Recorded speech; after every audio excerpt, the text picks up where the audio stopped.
రూపానికి ఒక వేషం కల్పించి స్వార్థానికి పూజలనే రంగులు పూసి, రూపానికి ఒక వేషం కల్పించి స్వార్థానికి పూజలని రంగులు పూసి,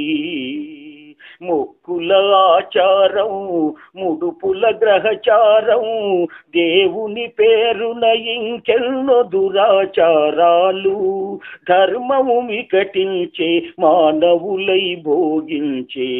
ధర్మము వికటించే దానవులై భోగించే, ఆ దేవుడు సృష్టించెను మానవలోకం, ఈ మనిషే కల్పించెను చీకటి నరకం, ఈ మనిషే కల్పించెను దానవలోకం. అమ్మ పేరుతో ప్రాణుల బలి ఇస్తారు,